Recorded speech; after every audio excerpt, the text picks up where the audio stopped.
দোয়া করো দুই হাত উত্তোলন করে, জোরে বলে সুবহান। কি করবা? হাত তুলে না হাত ছেড়ে? আচ্ছা, আমার রাসূলুল্লাহ বলছেন যখন আল্লাহর কাছে দোয়া করবে হাত তুলে দোয়া করো। এবার কোন মাস্টার, কোন ডাক্তার, কোন নায়ক, কোন খলনায়ক, কোন মৌলবি, কোন মুন্সি যদি বলে হাত তুলে দোয়া করা যাবে না, বলুন তো ভাই, রাসূলুল্লাহকে মানবো না এই মাস্টার ডাক্তারদেরকে মানবো? কাকে মানবো? রাসূলুল্লাহ একদিকে, গোটা দুনিয়ার মাস্টার ডাক্তাররা একদিকে, রাসূলুল্লাহ একদিকে, গোটা দুনিয়ার মৌলবি মুন্সিরা একদিকে, একজন মুসলমান যাবে কোন দিকে?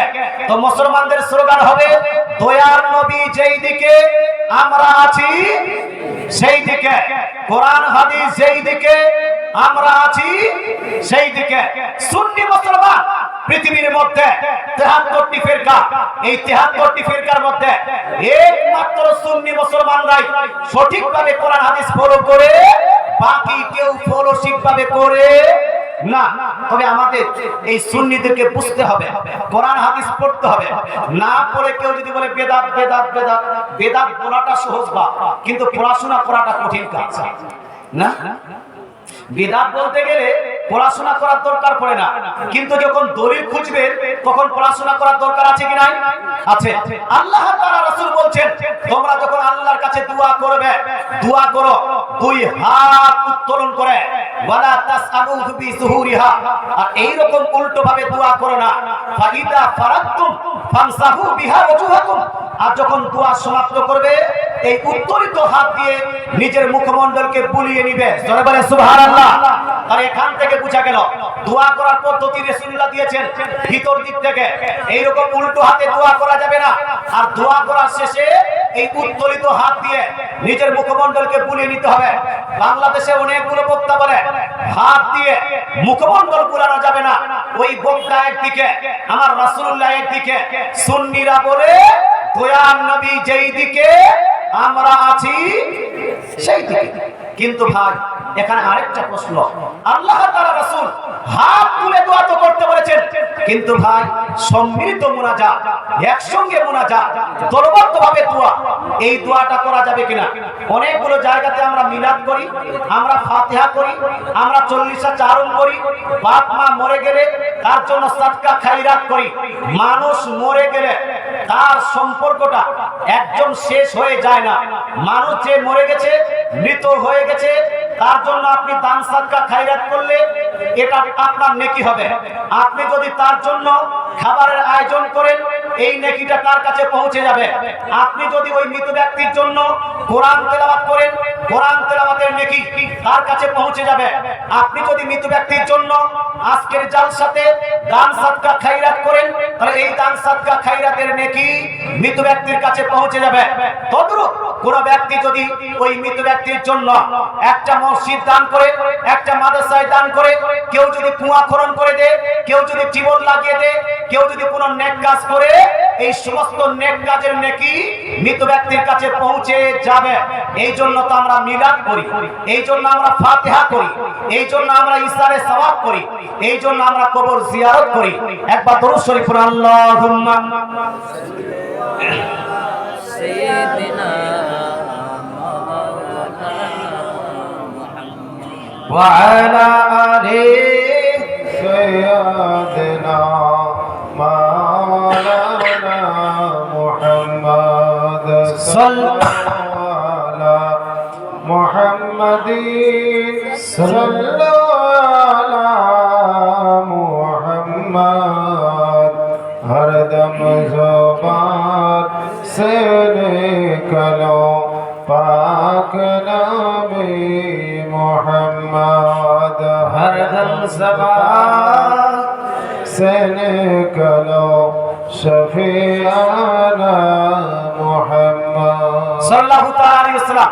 আর যেই কাজগুলো সুন্নিরা করে প্রত্যেকটা কাজের জন্য দলিল আমাদের কাছে আছে। এক একটা করে দলিল দিবা। মানুষ মারা গেল, মরে যাওয়ার পরে জানাজা হয়েছে, জানাজার পরে আপনারা দোয়া করেন। আপনার এখানে দোয়া হয়? জানাজার পরে দোয়া করতে হবে। এই হাদিসটি লিপিবদ্ধ আছে সুনান আবু দাউদ জিল নাম্বার 1 হাদিস নাম্বার 32 একের মধ্যে রাসূলুল্লাহ বলছেন ইদা সাল্লাইতুম আলাল মাইয়িতি ফাকনিসু লাহু দুআ, অর্থাৎ যখন মৃত ব্যক্তির উপরে জানাজার নামাজ হয়ে যাবে, জানাজার নামাজের পরে তোমরা মৃত ব্যক্তির জন্য আপনার বিনয়ের সহিত দিল দিয়ে প্রাণ দিয়ে তার জন্য দোয়া করো। জোরে বলেন সুবহানাল্লাহ। আল্লাহ তাআলা রাসূল জানাজার পরে দোয়া করতে বলেছেন। তারপরে জানাজার পরে দোয়া করার পর এই মৃত ব্যক্তিকে কবরে নামানো হবে। কবরে নামানোর পরে ওই আপনার কবরে নামানোর সময় যে দোয়াটা পড়তে হয়, সুনান ইবনে মাজার মধ্যে, সুনান ইবনে মাজাহ জিল নাম্বার 1 হাদিস নাম্বার 16-17 এর মধ্যে রাসূলুল্লাহ বলছেন ইদা উলকিলাল মাইয়িতু ফিল কবরি, যখন মৃত ব্যক্তিকে কবরে নামানো হবে, কবরে নামানোর সময় দোয়া পড়তে হবে কি বিসমিল্লাহি ওয়া আলা মিল্লাতি রাসূলিল্লাহ আও বিসমিল্লাহি ওয়া আলা সুন্নতি রাসূলিল্লাহ, অথবা বলতে হবে বিসমিল্লাহি ওয়া ফি সাবিলিল্লাহি ওয়া আলা মিল্লাতি রাসূলিল্লাহ। তিনটি দোয়ার মধ্যে যে কোনো একটি দোয়া করবেন। দোয়া করে মৃত ব্যক্তিকে কবরে নামিয়ে দিবেন। কবরে নামানোর পরে তার উপরে বাঁশ অথবা কাঠ লাগিয়ে দিলেন। তারপরে মাটি দিতে হবে। মাটি দেওয়ার সময় দোয়া পড়তে হবে না? হবে না? হবে না? আপনারা কি দোয়া পড়েন? মিনহা খলাকনাকুম ওয়া ফিহা নুঈদুকুম ওয়া মিনহা নুখরিজুকুম তারাতান উখরা। অনেকগুলো মানুষ পড়ে।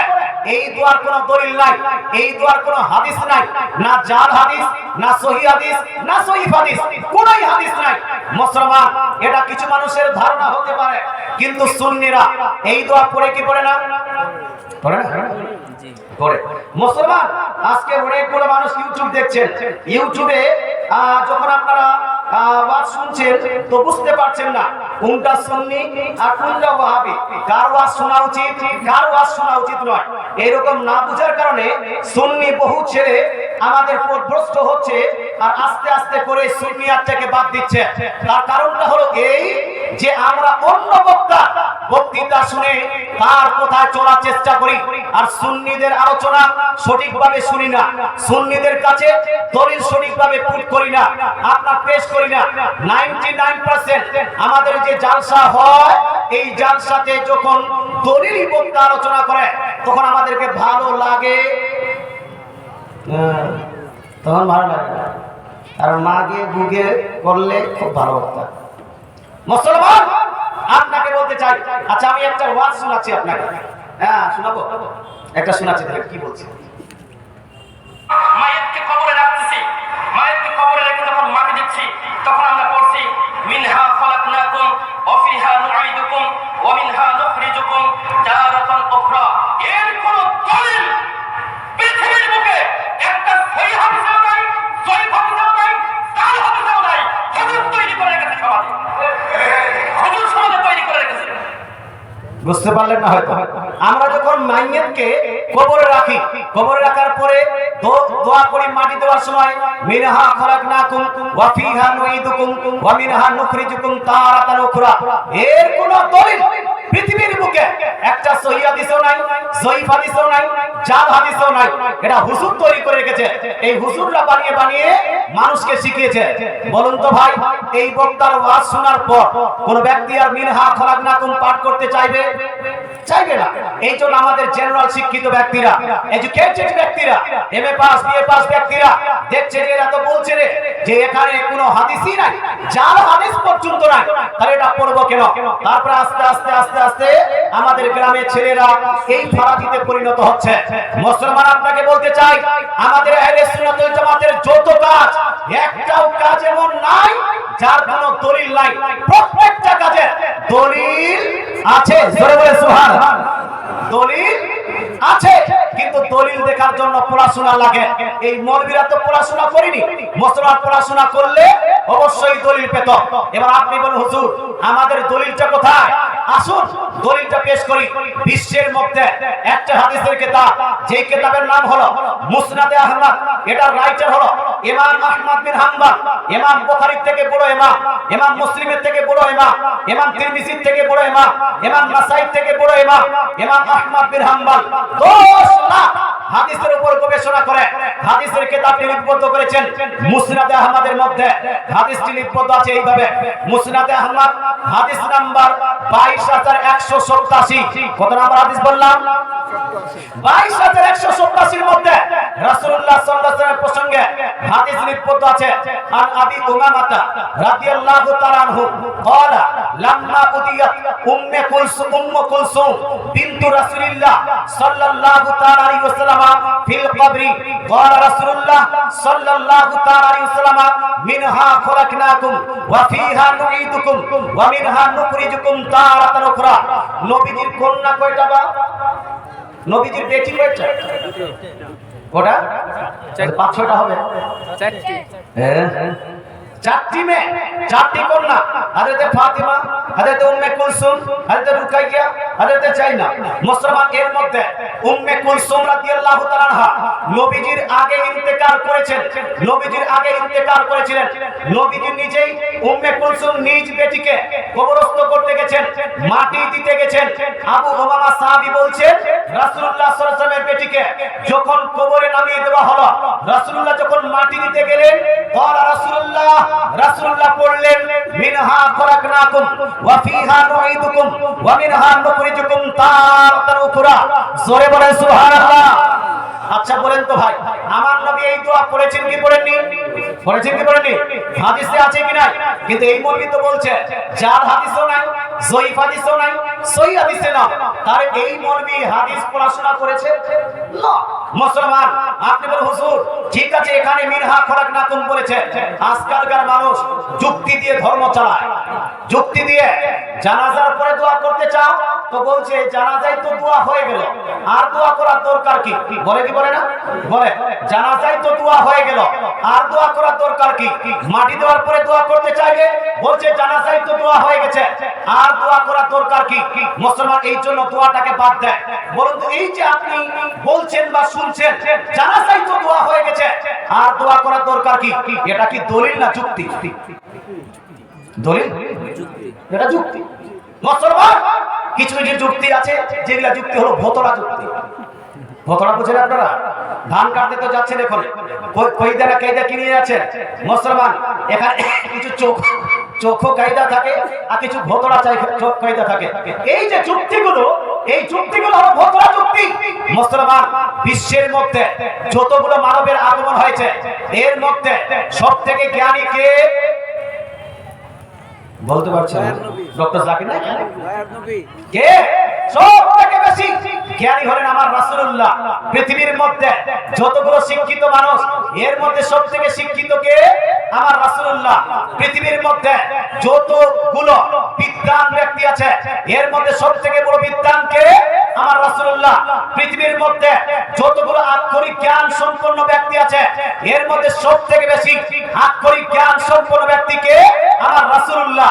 কিন্তু ওই রাসূলুল্লাহকে আনপড় বানিয়ে দিয়েছেন, ওই রাসূলুল্লাহকে নিরক্ষর বানিয়ে দিয়েছেন, ওই রাসূলুল্লাহ সাল্লাল্লাহু আলাইহি ওয়াসাল্লামকে আপনি অশিক্ষিত বানিয়ে দিয়েছেন আর নিজেকে শিক্ষিত মনে করেন। মুসলমান আপনাকে বলতে চাই যুক্তি আপনার নয় বরং রাসূলুল্লাহ চলবে। জোরে বলেন সুবহানাল্লাহ। যুক্তি আপনার নয়। আচ্ছা এই যুক্তিটাকে যদি মান্য করা হয় ধর্মটাই বরবাদ হয়ে যাবে। মুসলমান বলুন তো আমরা 4 রাকাত ফজরের নামাজ, এই ফরজ নামাজ পড়ি, যোহরের 4 রাকাত ফরজ পড়ি না? প্রথম রাকাতে সূরা ফাতিহা পড়ি কি পড়ি না? দ্বিতীয় রাকাতে সূরা ফাতিহা পড়ি কি পড়ি না? তৃতীয় রাকাতে সূরা ফাতিহা পড়ি কি পড়ি না? চতুর্থ রাকাতে সূরা ফাতিহা পড়ি কি পড়ি না? সূরা ফাতিহাটাও তো একটা দোয়া, সূরা ফাতিহাও একটা দোয়া। এবার যদি কেউ নামাজ পড়তে পড়তে যুক্তি লাগায় আরে প্রথম রাকাতে তো আমি দোয়া পড়েই নিয়েছি, সূরা ফাতিহা পড়েই নিয়েছি, দ্বিতীয় রাকাতে আর সূরা ফাতিহা পড়া দরকার কি? বলুন তো এই রকম যুক্তি দিয়ে নামাজ হবে? হবে? এই রকম যুক্তি দিয়ে নামাজ হবে না। মুসলমান আপনাকে বলতে চাই আচ্ছা আজকের এই জালসাতে একবার আপনি দান করলেন 500 টাকা, আবার কিছুক্ষণ পর আবার যদি 500 টাকা দান করতে চান দ্বিতীয় 500 টাকা দান করলে ওইটার নেকি পাবেন কি পাবেন না? পাবেন না। এবার কোন বক্তা যদি বলে প্রথম তো 500 টাকা দান করেই দিয়েছো, দ্বিতীয় 500 টাকা দেওয়ার দরকার কি? এতে আর নেকি পাওয়া যাবে না। এই যুক্তি দিয়ে ধর্ম চলবে না। ধর্ম তো দূরের কথা, আপনার ফ্যামিলিও চলবে না। আপনি শ্বশুরের বাড়িতে গেছেন, শাশুড়ি আম্মা দুপুরের বেলা আপনাকে ভাত খাইয়ে দিয়েছে, একদম মুরগা ভাত, রাত্রিতে আর খাবার দিচ্ছে না। আপনি শাড়িজিকে বললেন, হে শাড়ি খাবার দিবে না, তো শাড়ি বলছে, হে জামাই বাবু আপনাকে দুপুরে তো ভাত খাইয়ে দেওয়া হয়েছে, আর খাবার দরকার কি? বলুন তো ভাই, তার ওই শ্বশুর বাড়িটা টিকবে? টিকবে? টিকবে না। মুসলমান এগুলা হলো মানুষকে ধোঁকা দেওয়ার জন্য নিজের তরফ থেকে বানানো একটা যুক্তি। আমার রাসূলুল্লাহ বলছেন জানাজার নামাজ পড়ে নিবে, জানাজার নামাজের পরে আবার দোয়া করবে। তাহলে রাসূল যখন দোয়া করতে বলেছেন, আর এখানে যুক্তি নিজের লাগানো যাবে না। তদ্রূপ রাসূলুল্লাহ সাল্লাল্লাহু আলাইহি ওয়াসাল্লাম মাটি দেওয়ার সময় মিনহা খলাকনাকুম ওয়া ফিহা নুঈদুকুম ওয়া মিনহা নুখরিজুকুম তারাতান উখরা এই দোয়া পড়ছেন। সুতরাং এখানে যুক্তি দিয়ে এই দোয়াকে বন্ধ করা যাবে? যাবে যাবে। এই দোয়াকে যুক্তি দিয়ে বন্ধ করা যাবে না। মুসলমান, আচ্ছা আপনারা মাটি দেন কয়বার? কয়বার? তিনবার। এখন যদি কেউ বলে আরে একবার তো মাটি দেওয়া হয়ে গেল, তিনবার বারবার দেওয়ার দরকারটা কি? মেনে নেবেন? নো। মুসলমান আপনাকে বলতে চাই, আচ্ছা এই দোয়াটি পড়েন কিভাবে? একবারই পড়ে দেন না টুকরা টুকরা করে পড়েন? কোনটা? টুকরা টুকরা করে পড়েন। একবার মিনহা খলাকনাকুম, আরেকবার ওয়া ফিহা নুঈদুকুম, আরেকবার ওয়া মিনহা নুখরিজুকুম তারাতান উখরা।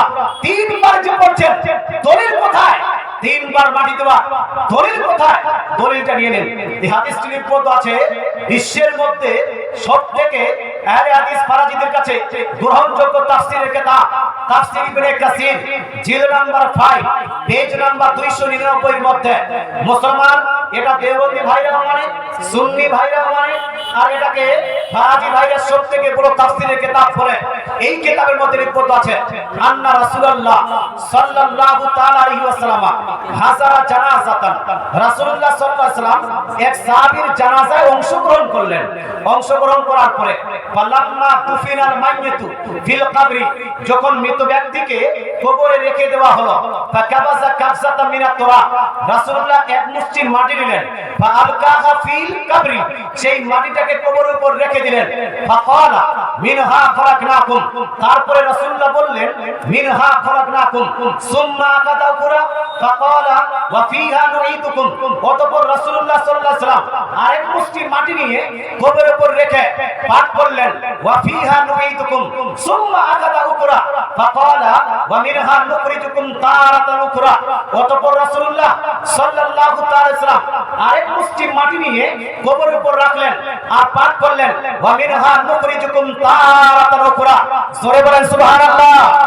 আচ্ছা, আমার রাসূলুল্লাহ কয়বার মাটি দিয়েছেন ভাই? তিনবার। এই দোয়াটি কয়বার করেছেন? তিনবার। এবার জন্য কোন মাস্টার, যদি কোন মাস্টার ডাক্তার না করে তিনবার মাটি দেওয়া যাবে না, অথবা এই দোয়া পাঠ করা যাবে না। আমরা কি তাদেরকে মানব? তাদেরকে মানব? রাসূলুল্লাহ একদিকে, গোটা পৃথিবী ডাক্তার মাস্টার না লাগে একদিকে, একজন মুসলমান যাবে কোন দিকে? তো মুসলমানের স্লোগান হবে দয়ার নবী যেই দিকে, আমরা আছি সেই দিকে, কোরআন হাদিস যেই দিকে, সুন্নি মুসলমান সেই দিকে। এরা হাদিস খুঁজে পায় না, আমি হাদিস দিয়ে প্রমাণ করলাম। মুসলমান, মাটি দেওয়ার কাজ শেষ। এবার আপনারা কি করবেন ভাই? মাটি দিয়ে দৌড়িয়ে বাড়িতে পালিয়ে চলে আসবেন, তাড়াহুড়া করে মাটি দিয়ে আপনার বাড়িতে চলে আসবেন? না না মুসলমান, বন্ধুকে মাটি দিতে গেছেন, বাপকে মাটি দিতে গেছেন, মাকে মাটি দিতে গেছেন, মাটি দেওয়ার পরে ওই কবরের পাশে দাঁড়িয়ে কবর জিয়ারত করে তার জন্য দোয়া করবেন। কি করবেন? দোয়া করতে হবে। মুসলমান, মাটি দেওয়ার পরে দোয়া নিয়ে বিরোধিতা আছে কিনা এই এলাকায় আছে কিনা জানি না, কিন্তু মুসলমান অনেকগুলো জায়গাতে মাটি দেওয়ার পরে দোয়া করতে চায় না। মাটি দেওয়ার পরে দোয়া করলে উল্টা পাল্টা লজিক লাগায়। আসুন না ভাই, আমার রাসূলুল্লাহ মাটি দিতে গেছেন কি জানেন ভাই? গেছেন। রাসূলুল্লাহ মাটি দিয়েছেন কি জানেন? গিয়েছেন, দিয়েছেন। এবার প্রশ্ন হলো, রাসূলুল্লাহ মাটি দেওয়ার পরে কি পালিয়ে গিয়েছিলেন না কবরের পাশে দাঁড়িয়ে গেছেন? রাসূলুল্লাহ যদি দাঁড়িয়ে যান তাহলে আমাদেরকেও দাঁড়াতে হবে। রাসূলুল্লাহ যদি দোয়া করেন আমাদেরকেও দোয়া করতে হবে। রাসূলুল্লাহ যদি দোয়া করতে বলেন তাহলে আমাদেরকে দোয়া করতে হবে। আর যদি রাসূলুল্লাহ সাল্লাল্লাহু তাআলা আলাইহি ওয়াসাল্লাম মাটি দেওয়ার পরে চলে যায় তাহলে আমরাও চলে যাব, নো প্রবলেম। হাদিসটি শুনুন। এই হাদিসটি লিপিবদ্ধ আছে মিশকাত শরীফ দেওবন্দ থেকে ছাপানো। মিশকাত শরীফ জিল নাম্বার 1 পেজ নাম্বার 26 এর মধ্যে সেম হাদিস লিপিবদ্ধ আছে। সিআইসি তার অন্যতম হাদিসের কিতাব সুনান আবু দাউদ জিল নাম্বার 2 পেজ নাম্বার হাদিস নাম্বার 32-23 এর মধ্যে হাদিসটি হলো সহিহ সনদে বর্ণিত হাদিস। বহু মুহাদ্দিসগণ হাদিসটি হাসান বলেছেন, বহু মুহাদ্দিসগণ হাদিসটিকে সহিহ বলেছেন। হাদিসটি হলো এইভাবে, আন উসমান ইবনে আফফান রাদিয়াল্লাহু তাআলা আনহু ক্বালা ক্বালা রাসূলুল্লাহ সাল্লাল্লাহু তাআলা আলাইহি ওয়াসাল্লাম আন উসমান ইবনে আফফান আন্না রাসূলুল্লাহ সাল্লাল্লাহু আলাইহি ওয়াসাল্লাম ইদা ফারাগা মিন দাফনিল মাইয়্যিতি ওয়াকাফা আলাইহি সুম্মা ক্বাল ইস্তাগফিরু লিআকিকুম ওয়াসআলু লাহু বিতাসবিহ ফাইন্নাহুল আন ইউসআল। অর্থাৎ রাসূলুল্লাহ সাল্লাল্লাহু তাআলা সাল্লাম প্রসঙ্গে উসমান ইবনে আফফান রাদিয়াল্লাহু তাআলা বলছেন, নবীজি যখন কোন আপনার সাহাবীকে কবরস্থ করে ফারিগ হতেন, তো কবরস্থ করার পরে নবীজি সেই কবরের পাশে দাঁড়িয়ে যেতেন। জোরে বলেন সুবহানাল্লাহ। নবীজি কি করতেন ভাই? কবরের পাশে নবীজি দাঁড়িয়ে যেতেন। দাঁড়িয়ে যাওয়ার পরে রাসূলুল্লাহ সমস্ত সাহাবীদেরকে সম্বোধন করে বলতেন, ওহে আমার সাহাবায়ে কেরাম, কবরস্থ করা হয়ে গেছে, মাটি দেওয়ার কাজ হয়ে গেছে, এবার তোমরা পালিয়ে যেও না। ইস্তাগফিরু লিআকিকুম, এই মৃত ভাইয়ের জন্য, কবরস্থ ভাইয়ের জন্য তোমরা দোয়ায়ে মাগফিরাত করো। জোরে বলে সুবহানাল্লাহ। রাসূলুল্লাহ সাল্লাল্লাহু আলাইহি ওয়াসাল্লাম সাহাবীদেরকে বলছেন, তোমরা এখন দোয়ায়ে মাগফিরাত করো, ওয়াসআলু লাহু বিতাসবিহ, আর আল্লাহ তাআলার কাছে দোয়া করো যেন আল্লাহ তাআলা এই ব্যক্তিকে অটল রাখে। ফাইন্নাহুল আন ইউসআল, কারণ এখন তাকে প্রশ্ন করা হবে। মাটি দেওয়ার পরে কিছুক্ষণ পরে ফেরেশতারা এসে মৃত ব্যক্তিকে প্রশ্ন করেন। প্রশ্ন হলো তিনটি। মান রাব্বুকা, হু ইজ ইওর লর্ড, তোমার রব কে, তোমার প্রতিপালক কে। মা দীনুকা, হোয়াটস ইওর রিলিজিয়ন, তোমার ধর্ম কি। মা কুনতা তাকুল ফি হাযা রাজুল, what was you saying about that person who is standing in front of you, তোমার সামনে যে ব্যক্তি দাঁড়িয়ে আছে এই ব্যক্তি প্রসঙ্গে তোমার ধারণা কি ছিল। রাসূলুল্লাহ বলছেন, মাটি দেওয়ার পরে সমস্ত সাহাবাদেরকে তোমরা পালিয়ে যেও না, পালিয়ে যেও না, বরং এখন তোমরা এই কবরস্থ ভাইয়ের জন্য সবাই দোয়ায়ে মাগফিরাত করো। প্রশ্ন হলো এই, আমার রাসূলুল্লাহ মাটি দেওয়ার পরে পালিয়ে গেছেন না দাঁড়িয়ে গেছেন? বা এই কোনটা? পালিয়ে গেছেন না দাঁড়িয়ে গেছেন? রাসূলুল্লাহ মাটি দেওয়ার পরে এই আপনার সাহাবীদেরকে চলে যেতে বললেন না দোয়া করতে বললেন? কোনটা? দোয়া করতে বললেন।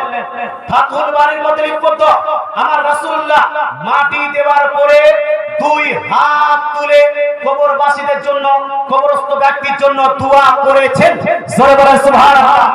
মুসলমান, এই জন্য মাটি দেওয়ার পরে কেউ পালিয়ে যাবে না, ওখানে দোয়া করতে হবে। দোয়া করলেন, দোয়া করার পরে এবার আসুন আপনি বাড়িতে যখন আসবেন, মুসলমান, বাপ কবরস্থ হয়েছে, মা কবরস্থ হয়েছে, ওই কবরে আর যাবেন কি যাবেন না? যাবেন না। 3 দিনে, 4 দিনে, 10 দিনে, আপনার 40 দিনে তিজা ফাতিহা 40 আরমের সময় আমরা কবরস্থ ব্যক্তিদের জন্য জিয়ারত করতে যাই। এই জিয়ারত করতে গেলেও অনেকগুলো মানুষের ব্যথা লাগে, অসুবিধা লাগে। একবার দরুদ শরীফ পড়ুন, তারপরে কবর জিয়ারত করা যাবে কিনা, কবরস্থানে গিয়ে হাত তুলে দোয়া করা যাবে কিনা, কার জন্য কবর জিয়ারত করতে পারবেন, একটু বিস্তারিত আলোচনা হবে। একবার দরুদ শরীফ, আল্লাহুম্মা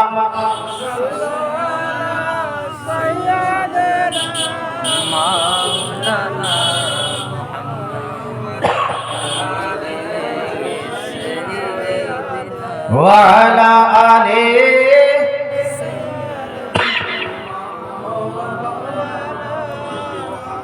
সাল্লাল্লাহু তাআলা আলাইহি ওয়া সাল্লাম।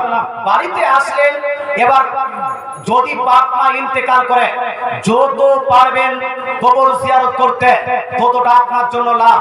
রাসূলুল্লাহ সাল্লাল্লাহু আলাইহি ওয়াসাল্লামের প্রসঙ্গে এবার হাদিস কিছুটা শুনুন। আজকালকার সুন্নি মানুষেরা কবর জিয়ারতে যায়, আপনার সুন্নি মানুষেরা ওলি আউলিয়ার মাজার জিয়ারত করতে যায়। যে সমস্ত ব্যক্তিরা কবর জিয়ারতে যায়, খারাজি ব্যক্তিরা এদেরকে কবর পূজারী বলে। যারা মাজার জিয়ারতে যায়, খারাজি ব্যক্তিরা এদেরকে মাজার পূজারী বলে কি বলে না? বলে। মুসলমান, আপনাকে বলতে চাই, সুন্নিদেরকে কবর পূজারী, সুন্নিদেরকে যারা মাজার পূজারী বলে, এরা আদৌ ইমানদার আছে কিনা একটু হাদিসের জানার দরকার আছে কিনা ভাই? হাদিস জানা দরকার আছে। মুসলমান আমার পরে পরে আবু তাহির রেজভি সম্ভবত নাকি, হ্যাঁ আবু তাহির রেজভি একদম সুরের বক্তা। আমি বুঝতে পারছি আপনারা এই কোরআন হাদিসের দলিল দিয়ে আলোচনা পছন্দ করছেন না। মুসলমান এত সুরের বক্তা আসছে, একটু ধৈর্য ধরুন, একটু সবর করুন, ইনশাআল্লাহ চলে আসবে। আর যদি কারো কোনো কিছু প্রশ্ন থাকে, একটু প্রশ্ন যদি থাকে তারা তাড়াতাড়ি করে দিয়ে দিবেন, ইনশাআল্লাহ ডিসকাস করে দিব। আল্লাহ তাআলা রাসূলের এই উম্মতিরা কবর জিয়ারত করছে, মাজার জিয়ারত করছে, কিন্তু এদেরকে কবর পূজারী বলা হচ্ছে, মাজার পূজারী বলা হচ্ছে। এবার প্রশ্ন হলো, সুন্নিরা আসলেই কি কবর পূজারী? সুন্নিরা কি আসলেই মাজার পূজারী? আচ্ছা, আপনারা কবর এবং মাজারে গিয়ে কি পূজা করেন না? কি করেন? কবর এবং মাজারে গিয়ে করেন কি পূজা? কবর এবং মাজারে গিয়ে কি সাজদা করেন? বলুন, যাবে? কবর এবং মাজারে গিয়ে সাজদা করা যাবে? সুন্নিরা তো করে না। মুসলমানরা সাজদা প্রসঙ্গে সুন্নিদের আপনার স্ট্যান্ড পয়েন্ট ক্লিয়ার যে আল্লাহ তাআলা ব্যতীত অন্য কাউকে সাজদা করা যাবে না। পৃথিবীর কোন মানুষকে, পৃথিবীর কোন বস্তুকে সাজদা করা যায় না। সাজদা চলবে একমাত্র কার? আল্লাহ। আমরা কবরস্থানে গিয়ে রুকু করি না, আমরা কবরস্থানে গিয়ে, কবর জিয়ারতে গিয়ে, মাজার জিয়ারতে গিয়ে তাওয়াফ করি না। আমরা কবর এবং মাজারে গিয়ে কি করি? জিয়ারত করি। কি ভাবে ভাই? জিয়ারত করি। এবার প্রশ্ন হলো, কবর জিয়ারত করা, মাজার জিয়ারত করা জায়েজ না জায়েজ? হাদিসগুলো শুনুন। এই হাদিসটি নির্ভর আছে দেওবন্দ থেকে ছাপানো মিশকাত শরীফ জিল নাম্বার 1 পেজ নাম্বার 154 এর মধ্যে সেম হাদিস নির্ভর আছে। দেওবন্দ থেকে ছাপানো, বেরেলি শরীফ থেকে ছাপানো সহিহ মুসলিম শরীফ জিল নাম্বার 1 পেজ নাম্বার 313 এর মধ্যে সেম হাদিস নির্ভর আছে। আপনার সুনান নাসাই জিল নাম্বার 1 পেজ নাম্বার 221 এর মধ্যে, সুনান ইবনে মাজাহ জিল নাম্বার 1 পেজ নাম্বার 112 এর মধ্যে মুসলমান অনেকগুলো হাদিস শরীফে হাদিসটি নির্ভর এইভাবে আমার রাসূল সাল্লাল্লাহু তাআলা আলাইহি ওয়াসাল্লাম ইরশাদ করেন, জুরুল কুবুরা ফা ইন্নাহা তুযাক্কিরুকুমুল আখিরাহ। দয়ার নবী মায়া নবী বলছেন, ওহে আমার উম্মতিরা, তোমরা কবর এবং মাজার জিয়ারত করো। জোরে বলেন সুবহানাল্লাহ। রাসূলুল্লাহ কি বললেন? তোমরা কবর এবং মাজার জিয়ারত করো। প্রশ্ন হলো, কবর জিয়ারত করলে লাভ কি? মাজার জিয়ারত করলে লাভ কি? হাদিস থেকে প্রমাণিত কবর জিয়ারতে গেলে কয়েকটা লাভ হয়। তার মধ্যে প্রথম লাভ, আপনি কবরস্থানে গিয়ে যখন সালাম দিবেন, এই সালামের কারণে কবরবাসীদের প্রতি রহমত বর্ষিত হবে। 2, আপনি কবরস্থানে গিয়ে কোরআন তেলাওয়াত যখন করবেন, হাদিস তেলাওয়াত যখন করবেন, দরুদ ও সালাম যখন পড়বেন, এই কোরআন তেলাওয়াত এবং দরুদ ও সালামের নেকি কবরবাসীরা পেয়ে যাবে। 3 নাম্বার লাভ, আপনি কবরস্থানে গিয়ে যখন দোয়া করবেন, আপনার দোয়ার কারণে আপনার বাপ মা যারা কবরস্থ হয়ে গেছে এদের প্রতি কৃপা করা হবে। জোরে বলে সুবহানাল্লাহ। জোরে সুবহানাল্লাহ। আমার রাসূলুল্লাহ সাল্লাল্লাহু তাআলা আলাইহি ওয়াসাল্লাম ইরশাদ করেছেন, তোমরা কবর জিয়ারত করো, কারণ কবর জিয়ারত করলে তোমাদের আখিরাত স্মরণ আসবে। এটা হলো 4 নাম্বার লাভ। আমার রাসূলুল্লাহ কবর জিয়ারত করতে বলেছেন, মাজার জিয়ারত করতে বলেছেন। পৃথিবীর কোন মানুষ যদি বলে কবর জিয়ারত করা যাবে না, মাজার জিয়ারত করা যাবে না, আমরা মানতে পারি না। কারণ রাসূলুল্লাহ একদিকে, গোটা পৃথিবীর মৌলবি মুন্সিরা একদিকে, একজন মুসলমান যাবে কোন দিকে? তো মুসলমানের স্লোগান হবে, দয়ার নবী যেই দিকে আমরা আছি সেই। নারায়ে তাকবীর, নারায়ে তাকবীর, নারায়ে রিসালাত, নারায়ে রিসালাত। ওলামায়ে আহলে সুন্নাত, এই যে আমার পরে সুরকার, একদম মিষ্টি সুর, কোকিল কণ্ঠী মাওলানা আবু তাহির রেজভী উপস্থিত হয়ে গেছেন। এবার একবার দরুদ শরীফ পড়ুন, আর দুই একটা কথা বলে আমার বক্তৃতা সমাপ্ত করি। আল্লাহুম্মা সাল্লি আলা